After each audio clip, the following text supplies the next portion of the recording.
Hello, listeners, and welcome to VoiceOver Work, an audiobook sampler, on this sunny May 13th, 2025. Where do you listen? Join us today as we explore the world of audiobooks and their creators.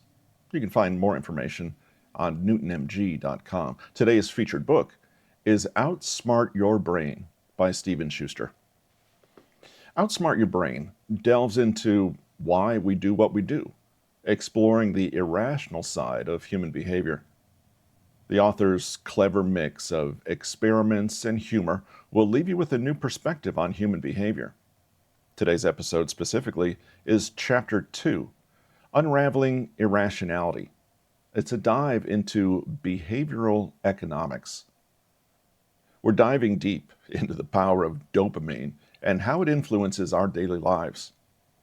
The powerful chemical dopamine is more complex than you might think. It's not just about instant gratification, but rather the anticipation and validation of pleasure.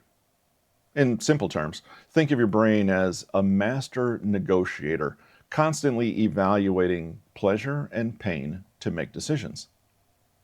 Join us on this podcast adventure as we explore the fascinating world of behavioral economics and how our little friend dopamine plays a starring role.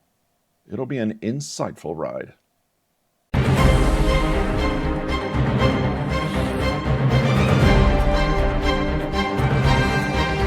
Reference dependence is one of the core principles of behavioral economics. It was developed by Daniel Kahneman and Amos Tversky in their work on prospect theory, which deals with the reference points mentioned in the last chapter and how people classify their outcomes based on them. Prospect theory helps explain other human behavioral phenomena, such as loss avoidance. As you might guess, therefore, reference dependence is a widely applicable concept.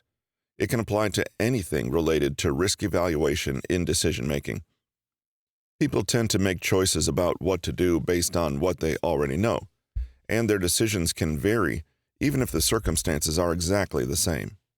For example, although two different people could come to the edge of a crosswalk at the exact same time while the "Don't Walk" sign is flashing, one person might decide to go for it and cross because of their prior knowledge of how fast they can make it, while the other person might not because of their knowledge that they cannot move fast enough. The two people made different choices because of their different reference points. It's fairly easy to intuit that different people have different priorities, and that these differences influence decision-making. It might be intuitive that people base the value they anticipate on pleasure, both prior and possible, but our brains aren't actually wired for this to be the priority. Instead, our dopamine receptors are actually linked to our brain's reward center. We thus respond to our brain's information about rewards that have happened and could still happen. We can think of value as the information our brains process about our experience and perception of rewards. This evaluation of reward goes into every decision we make. Think about making a decision whether to take public transportation or a car to work.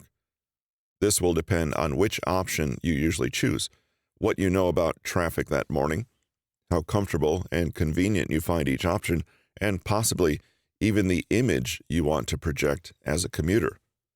All these factors come with what you sense as value. This sense of value is what guides all human decision-making. Therefore, if we can calculate and determine value, we can predict every decision a person makes and why they make them. We can even gain insight into the results of these decisions. Value comes from both the pleasure and the benefits we experience from any given situation or good. Sometimes these are obvious. Things like food and sleep are necessary for our survival and make us feel good. Our friends also make us feel good and provide us with a support system.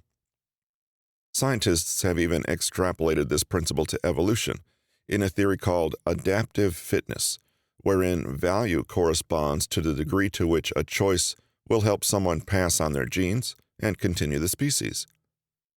While all these factors are components of value, however, they don't tell the whole story. Junk food is less nutritious than whole foods, has a negative effect on our health, and might even have side effects that reduce our confidence, such as acne. However, we still choose it over healthy food because it has value in terms of pleasure and deliciousness, which outweighs the benefits. Pleasure and benefit work against each other in this case, and they often do in real life. People buy designer clothes not because they're sturdy or practical, but because they're beautiful. Their beauty outweighs their cost. In fact, this is why people often have problems like shopping addictions. They derive value from things other than financial and practical benefits. Earlier in this chapter, we mentioned dopamine as a factor in how we experience pleasure and value. Dopamine is a chemical that plays an integral role in how our brains function. Neurons in the brain carry electrical signals to each other. Dopamine neurons are a specific subtype of these cells. Every time these neurons send an electrical signal, the signal travels to the synapse, or the gap between neurons, which then signals to release dopamine. Dopamine interacts with the surrounding neurons, making them fire fast, and therefore making us feel better. This is where the neuroscience component of behavioral economics comes in. It has recently been discovered that dopamine is a key part of how our brains decide what value is. You've probably heard of Pavlovian conditioning or Pavlovian reactions. These popular phrases are based on Ivan Pavlov's well-known neuropsychological experiments on dogs, where he would trigger a salivating response to the sound of a bell by providing food after the bell. Because the dogs learned to expect food after the bell, after extensive conditioning, they would salivate at the sound of a bell, even if no food followed it. Pavlov believed that this was because the dog's brains constructed neurons that specifically triggered the salivary response when they received the auditory signals associated with the bell. Psychologists frequently refer to this experiment in ideas about how past experiences guide human behavior. This phenomenon is called classical conditioning. Classical conditioning has even been described by a mathematical iterative equation for the probability of the conditioned reaction, developed by Robert R. Rush and Frederick Mosteller, though it's often misattributed to Rescorla and Wagner. Basically, the impact of a reward in classical conditioning can be measured based on the reward impact of the previous trial and the learning rate, giving how fast a reward is conditioned into behavior. Rewards also tend to have more of an impact the more recently they occurred. Because this operation uses math to find a quantitative average of past rewards effects, this is the basis for a more modern understanding of classical conditioning. This mathematical model makes conditioning applicable beyond psychology and neuroscience to fields like computer programming and economics. If you take a probability of 0.5 that a reward will happen, for example, and each reward has the same numerical value, let's just call it 6, then it's easy to plug those values into the equation R next equals R previous plus A, number of reward opportunities, which is 6 here, minus R previous. Thus, we can put a quantitative value on reward-based conditioning, which is called expected value as opposed to the learning value A.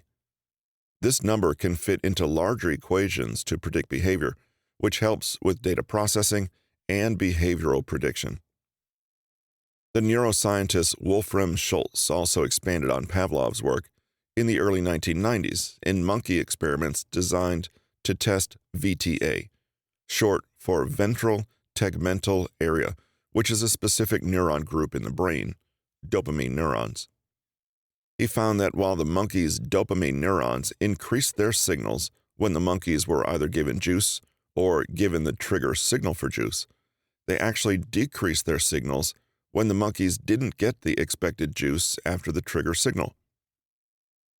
He concluded the dopamine neurons are actually activated when our expectations match our reality, and their activity decreases when the reality doesn't meet expectations. Our dopamine neurons fire the most when we receive an unexpected good thing, and fire the least when the opposite happens, when we expect something good that never comes. This study teaches us an important thing. Although the popular conception of dopamine is that it is the chemical in the brain that gives us pleasure, it actually correlates more with expectations of pleasure. This is borne out in a study conducted by a team led by the psychologist Kent Berridge. The team knew that rats, like people, make certain expectations associated with pleasure or disgust. So, they decided to use these expressions as their metric for testing rats' dopamine function. Then, they gave the rats they tested a neurotoxin that targeted neurons in the rats' dopamine systems. Once these neurons were damaged, the researchers found that the rats wouldn't make an effort to get food or juice, no matter how hungry or thirsty they were, because they no longer desired those rewards. However, the rats still ingested food and juice that was placed into their mouths. Furthermore, they still exhibited pleasure expressions when they ingested sugar water, just like normal rats, and also exhibited typical disgust behaviors when they were given lithium water, which is bitter.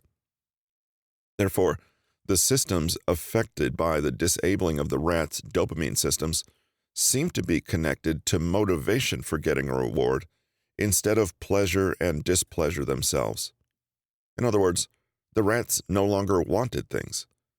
Researchers have found in recent years that the neurons connected to pleasure itself are actually those that use opioids to send electrical signals, but this research is ongoing. The point is, dopamine is connected more to our expectations and desires than to actual events and outcomes. A final study that has shed light on the nature of dopamine is one involving people with Parkinson's disease. When someone is afflicted with Parkinson's disease, their dopamine neurons die out to the point that neurological effects like loss of balance, diminished motor skills, and tremors develop. One of the key treatments for Parkinson's today is actually replenishing the brain's dopamine and intensifying dopamine's effects with pharmaceutical drugs. An interesting topic of study in Parkinson's research is pathological gambling and other disorders related to reduced impulse control, which was first discovered by neurologists in the early 1990s. Although these early cases didn't attract attention because it was still thought that Parkinson's was purely a motor function disorder and was not related to dopamine or the brain's reward centers. Parkinson's patients underreport pathological gambling to doctors and caregivers. They often result in behaviors frowned upon by society, after all, but rates are significantly higher, 2.2 to 7.7%, than those reported in the general population, which has a rate of approximately 1.4% for point occurrence and 5.1% for lifetime occurrence. Impulse control problems tend to be more prevalent among patients who developed the disease earlier in life, or those who already exhibited high-risk behaviors like substance abuse. The high prevalence among Parkinson's patients is thought to be due to the dopamine treatments patients receive in the form of drugs called dopamine agonists, which cause brain chemistry to change and favor impulsive behavior. These brain chemistry changes were discovered in 2003 by a team from the Muhammad Ali Parkinson's Research Center, which found that the increased dopamine levels used in treatment led to increases in pathological gambling behaviors. Since then, this treatment methodology has continued to be used, but doctors now warn patients about the risk for impulse control problems. These problems have been addressed in more depth in an article published in 2013 by a team from the University of Naples. The authors concluded that increased screening by doctors and caregivers and the development of diagnostics to perform this screening should be priorities in the development of Parkinson's care. They also suggest further investigation into cognitive correlations with pathological gambling in Parkinson's patients, and more research into the genetics of co-pathologies. Both of these factors could contribute to the reason why some Parkinson's patients develop gambling addictions and others do not. So far, the team has reached the same possible options for treatment as previously practiced, that is, tapering off the dopamine supplements to either lower them to the point where behaviors stop or discontinuing them completely. They also suggest possible other treatments like reducing levodopa, a dopamine replacement, using atypical antipsychotics, or deep brain stimulation. They ultimately conclude that while pathological gambling can be a side effect of Parkinson's treatments with dopamine agonists, there are other factors that create this psychopathology in both Parkinson's patients and the population as a whole. They believe that these factors can be isolated by finding subtypes of Parkinson's, which could help determine secondary cognitive, neurobiological, or genetic factors that interact with Parkinson's to cause symptoms of pathological gambling. Dopamine is a powerful chemical. It can even create impulsive behaviors in people who chase the feeling of their receptors lighting up. However, it does not function in as simple a way as we believe. Instead of being purely related to pleasure, it is more dependent on whether our expectations of future pleasure and future value are validated. In this way, dopamine is central to behavioral economics. Reference dependence is all about generating expectations about the value of outcomes based on prior experience. In other words, it's about the conditions that determine whether or not dopamine is released. As Bush and Mosteller proved, the release of dopamine mathematically corresponds to what we conceive of as value. Therefore, we can think of value in behavioral economics as a function of expectations and outcomes combined, rather than simple pleasure, just like we think of dopamine.